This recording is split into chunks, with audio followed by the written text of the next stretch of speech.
پورا سنی اہل سنہ والجماعت کا ایک ایک فرد ان کے دل خون سے نہا چکے ہیں کہ شہید اسلام شیخ الحدیث و تفسیر حضرت مولانا محمد عادل خان کو دشمنوں نے شہید کر دیا ہے، اور وہ صرف دشمن نے صحابہ کہنے کی سزا دی ہے، اللہ نے بھی صحابہ کہنے کا انعام دیا ہے۔ لیکن اہل سنہ والجماعت کے تمام حضرات سے یہی گزارش ہے کہ کب تک تم الگ اور اس سوچ پر نہیں سوچو گے۔ دشمن نے تو آپ کو چیلنج دے دیا ہے کہ اب پاکستان میں صحابہ کہنے کی گنجائش ختم ہو چکی ہے، تو کیا آپ لوگ ایسے حادثات سے پیچھے ہٹیں گے یا اس کو مشن کو لے کر آگے چلیں گے؟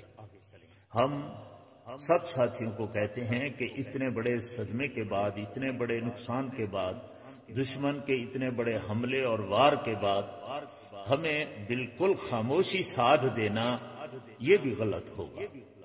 احتجاج ہمارا حق ہے، ہر آدمی شہر بستی میں اس پر احتجاج کریں، یہ ان کا اپنے مذہبی قانونی حق بھی ہے، فرض بھی ہے۔ اللہ تعالیٰ ان کے درجات بلند فرماوے۔ بہرحال وہ ایک افق پر آنے والا عظیم لیڈر تھا جو تقریباً لوگوں کی امیدیں تھیں کہ اب یہ عظمت صحابہ کا پرچم لہرا کر پوری دنیا میں اٹھ سکتا ہے۔ اللہ نے اس کو اتنی صلاحیتیں دیتی تھیں۔ دشمن بھی ہر چیز کو سوچتا ہے، سوچ کر وار کرتا ہے۔ عمران خان سے، سی ٹی ڈی والوں سے، پاک فوج سے، تمام اداروں سے یہی ہے کہ آج تک آپ نے ہمارا کوئی قاتل پکڑ کر نہیں دیا۔